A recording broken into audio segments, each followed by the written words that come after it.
Sounds like football, baby.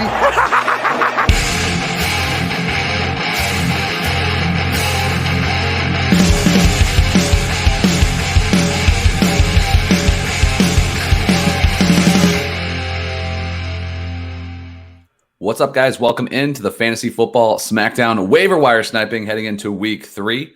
I'm your host, Kyle August. You can follow me on Twitter at KyleMonth8.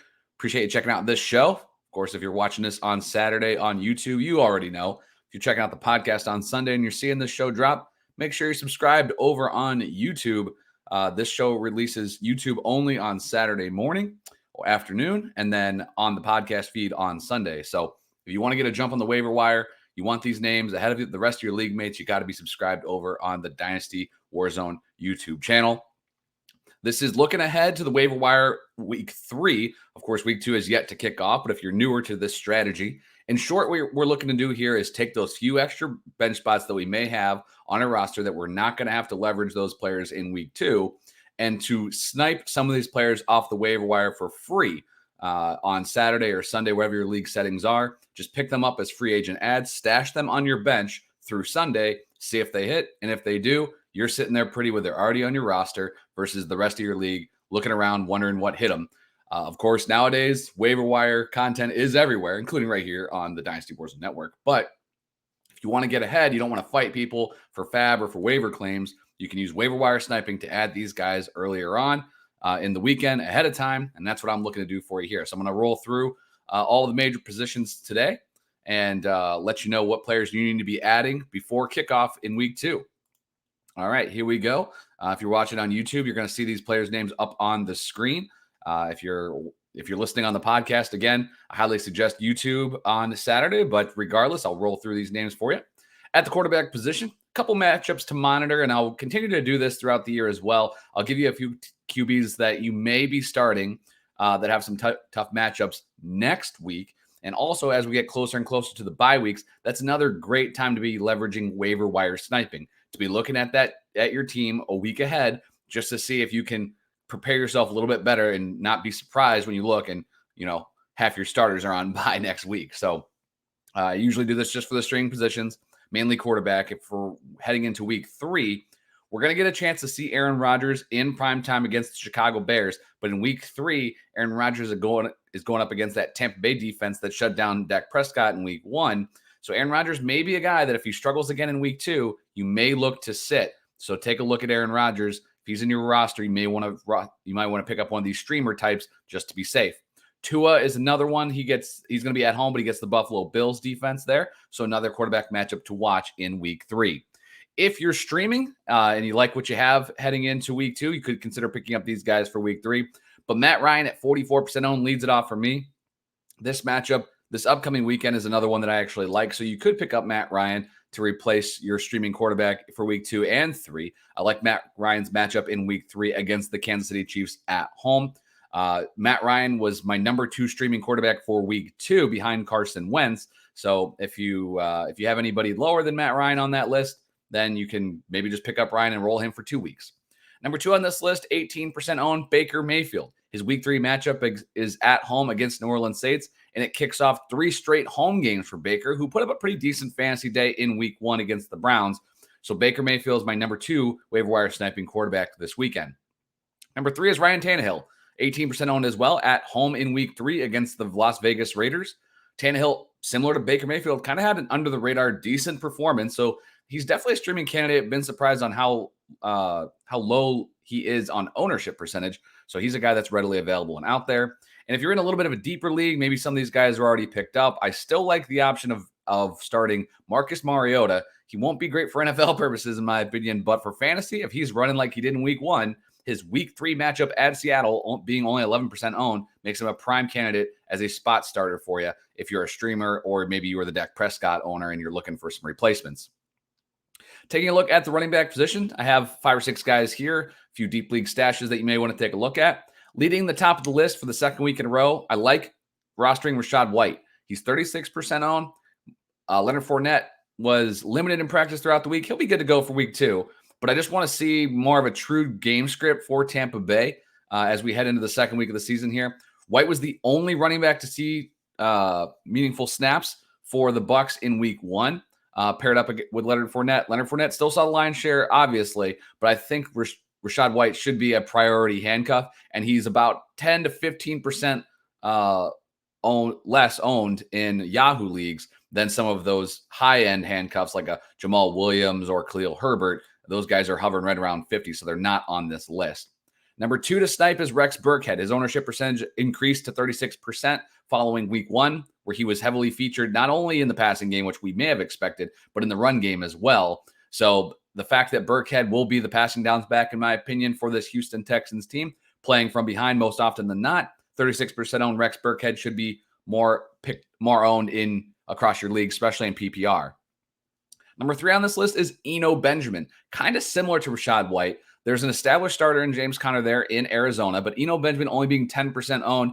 I think what we saw from Arizona last week is going to give us a glimpse into what we can see in the future. That game got away from Arizona in week 1, but Eno Benjamin was, again, similar to White, the only other running back to see meaningful touches behind the starter. Benjamin only being 10% owned, I think, is a glaring oversight by fantasy owners. They need to go take a look at Benjamin and add him to their roster. I think we'll see in a more normal game script from Arizona in week 2, a 60-40 split between Conner and Benjamin. Hopefully a little bit more towards Conner, maybe 65-35. But I think Benjamin's definitely the guy to own there in Arizona behind James Conner, the starter. Number 4 on this list, pay attention to the Sunday inactives because if he's inactive, I'm probably not rostering him through the game. But Mark Ingram, 22% owned. Alvin Kamara did not practice this week. Ingram was limited. They're both questionable heading into New Orleans game in week 2. If Kamara is going to miss time, Ingram is the guy. I know they signed Latavius Murray this week, which doesn't bode well for both of these guys, but hopefully one of them will be able to go. And Mark Ingram at 22% owned is definitely worth a stash over the weekend. And number 5 on this list, there's a lot of question marks still in that San Francisco backfield. You have Jeff Wilson as the presumed starter now with Elijah Mitchell going down, but Mason and Davis Price, the 2 rookie running backs, Mason's only 5% owned, Davis Price is 7% owned in Yahoo leagues. These guys are definitely worth stashes just to see how that backfield shakes out. The one thing I will note, though, that I think is being a little bit overlooked, Mitchell had a great start, to that game, but we still saw Deebo Samuel seeing plenty of carries through the backfield. So I think even if they do feature one guy, we haven't seen San Francisco use the running back in the passing game a ton to begin with. And if you factor in, 3 to 5 carries for Deebo Samuel a week, I think even if there is a number 1 back in San Francisco, you could be looking at 12, maybe 15 carries a week. But I'm still rostering Mason and Davis Price if I can in deeper leagues if I have the roster spot. A couple names to keep note of that are IR eligible. Brian Robinson, just don't forget about him. He's 47% owned. And Gus Edwards, 13% owned. Positive signs for J.K. Dobbins this week, but I'm still going to try to see if I can stash Edwards in an IR spot for the next few weeks just to see how that Baltimore backfield shakes out. A couple of deep league names just to note. Damien Williams, I know he was already ruled out for week 2, so he could be a guy you just pick up and stash in an IR slot if your league allows. But he's a guy that in that very, very, very small sample size for Atlanta, I think from what I saw early on there is that Williams is going to get a lot of run as the running back, with Cordero Patterson more used as a receiver role, still used as the running back role as well. Of course, once Williams got injured, Patterson went off and had a great game. But I think with the lack of weapons on the outside for the Atlanta Falcons, you could see them trying to leverage Patterson as a receiver more this season and Williams as a true running back option on the majority of plays, to be honest. And then the other option here, this is probably super deep. Obviously, Dynasty owners are familiar with the name Jerome Ford. The rookie had a great preseason, and it was a little under the radar, but Ford was the active running back last week in week 1, not Dearness Johnson behind the 2 studs of Chubb and Hunt. If one of those running backs went down, right now it's looking like Jerome Ford as the inside edge over Dearness Johnson there in Cleveland. Wide receiver stashes at the top of the board. Still ownership percentage did not jump high enough to move Jahan Dotson off this list, so 41% owned. The rookie came down with 2 touchdowns, including the game winner in week 1. Love stashing him. I think he's highly undervalued right now at 41% owned. He should be well over 50 in my opinion. Number 2, Robbie Anderson, also coming off a big week 1, over 100 yards and a touchdown. Ownership percentage just jumped to 38%. Again, 3 straight home games for the Panthers in week 3, 4, and 5. So Anderson is somebody that I'm trying to make sure is on my roster heading into week 2 as a stash candidate. Probably not playing him this week if I don't have to. Not week 3. Number 3 on the list, Trelawn Burks. The rookie is 43% owned. We didn't see a ton out of him or this passing game, to be honest, from the Titans in week 1. But not seeing a lot of Robert Woods right out of the gate leads, or Austin Hooper, which was a little bit of a surprise to me. I thought at least one of those guys would put up some decent numbers. And instead, it ended up really just being Kyle Phillips in the slot and not much else from this Tennessee Titans offense. So I think Trelawn Burks is going to work his way into a prominent role this season, and I want that rookie on my bench. Number 4 slid down the list this week. I think it's less of a priority, but Michael Gallup, he should be back maybe week 3, but probably week 4, but his value is entirely tied to Dak Prescott. I personally don't believe that Dak Prescott's going to be back any sooner than week 8, but if you believe the reports that he could be back as soon as week 6, Gallup still carries a decent amount of fantasy value there. And as we saw, there is nobody else on that Cowboys wide receiver room that stepped up to deserve touches behind CeeDee Lamb. So Gallup at 27% owned is still a fine stash candidate. Number 5 is Nico Collins, kind of similar to a few of these other backs or wide receivers that maybe didn't produce in week 1. Collins had a rough week 1, but 26% owned. I'm still trying to stash him just to give this a little bit more time for the young wide receiver there in Houston. Game script should favor him. And number 6 on this list, Donovan Peoples-Jones, 19% owned. He was on the field just as much as Amari Cooper last week, which shows you that he is the wide receiver 2 in Cleveland. Of course, this is a run-first offense, but if Donovan Peoples-Jones can stay relevant over the next, 6 to 8 weeks, maybe he can be a spot starter for you in PPR. And if he proves that when Deshaun Watson gets back, obviously we're looking a long way down the line here, but Donovan Peoples-Jones should be probably closer to 30, 35% owned in my opinion. IR stash for the wide receivers. Do not forget about Jameson Williams. I know he's a way off, but 23% owned. I love those IR stashes because especially if you play in a league with kickers or defenses or whatever, you just drop your kicker, pick up Williams for the week, put him in your IR slot, pick up another kicker, you're good to go. Those are free stashes. You should always be leveraging your IR slots whenever you can. Deep league stashes, maybe not for Dynasty as much, but in deeper redraft leagues, Van Jefferson, 5% owned. I know he's banged up. I know he's going to miss week 2. But the way that we saw Allen Robinson used in this offense or not used in this offense for the Rams in week 1, maybe Jefferson actually steps back into a wide receiver 2 role rather than a wide receiver 3 as presumed. So I like adding Jefferson if I can. Again, he's another guy that's already ruled out for week 2. So you may be able to leverage an IR slot for him. And Kyle Phillips, 4% owned. This is a little bit of a sneaky play. If your league allows you to drop players that their games have already started, Kyle Phillips and the Titans actually play on Monday Night Football this week.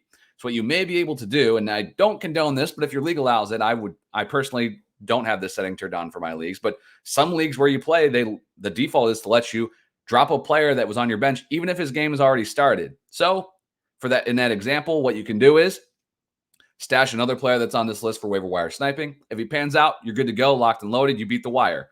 If he doesn't pan out, drop him for Kyle Phillips before the Monday night game and see if he can replicate that 6 reception performance that he had in week 1. Again, every little edge that you can take it. Push that envelope. That's what gives you the edge these days in fantasy football. Tight end streamers for week 3. I like what I saw out of Hayden Hurst playing 75% of the snaps for the Bengals. I think he can be a red zone target for Joe Burrow. They get the Jets in week 3, and Hurst is only 15% owned. He's my top streamer as of now. Maybe a little bit of a longer term play, but I'm fine with him as a streamer as well. Number 2 on my list is Logan Thomas. Played week 1 despite coming off a serious injury from last season. He's only 11% owned, and I think as long as he continues to see the field and he progresses from that injury, he's going to move into almost an every week starter role back into the top 12, but we've seen it from Thomas before, and Carson Wentz under center should give him a shot to be a starter at the tight end position, which is struggling right now with a few injuries, but also guys like Mike Gesicki that didn't produce in week 1 and is being dropped at a rapid pace. Number 3 on this list is Robert Tonyan, similar to Thomas, working his way back from an injury. Didn't see a ton of snaps, sub 40% in week 1. Not a lot of weapons there in that Green Bay offense. We're going to see that in prime time against the Bears this week. So Tonyan could be a streaming option in week 3 against the Bucs in a game that they're going to have to try to keep up with Tom Brady. 34% owned for Robert Tonyan. Number 4 on this list, he put up a big old donut. He's the most owned tight end on this list. But for now, if I can still stash Irv Smith as a streamer against the Lions in week 3, that one's going to be in Minnesota, 42% owned. Irv Smith comes in at number 4. And number 5 is Evan Ingram, 21% owned against the Chargers. Clearly a bottom of the option here for me, but still saw 4 receptions in week 1 with with Trevor Lawrence, and the Jags will be playing from behind for sure in that matchup. DSTs, as we wrap this thing up, yes, the Cowboys lost Dak Prescott, and their offense will take a hit, but their defense was still pretty solid, including Micah Parsons getting 2 sacks on Tom Brady in week 1. They play the turnover-prone Dan Jones. It's going to be in New York. 43% owned Dallas Cowboys are my top streamer this week, or for week 3, if you can stash them. I would not pick them up to play them in week 2 because they play Cincinnati. But if you can stash the Cowboys playing the Giants in week 3, go ahead and do that. Number 2 on this list is the New York Giants. Same matchup, playing the Cowboys, 6% owned. We'll get a look at Cooper Rush in week 1, and my guess is you'll feel comfortable starting that Giants DST. And number 3, the Minnesota Vikings are the home matchup against the Detroit Lions, 17% owned. They're a little bit distant third for me, but if you don't trust the Giants or the Cowboys, Vikings could be a good team to take a look at heading into week 3. All right, with that, there you have it. Waiver wire sniping. A little bit longer edition today, 15 minutes, hopefully bite-sized enough for you guys. Appreciate you tuning in. Again, if you're listening to this on the podcast, you need to be subscribed over on YouTube. You can get this earlier on Saturday as you're combing through your rosters. But regardless, appreciate you guys tuning into the podcast throughout the week. I'll be back on Tuesday morning with the Waiver Wire show per usual. Hopefully some of these guys will already be on your roster and you won't have to worry about it. But if you're fighting your league mates, I'll give you my priority at each position every single week. Best of luck to you guys in week 2, and we'll catch you for the week 3 Waiver Wire show next week. We'll see you.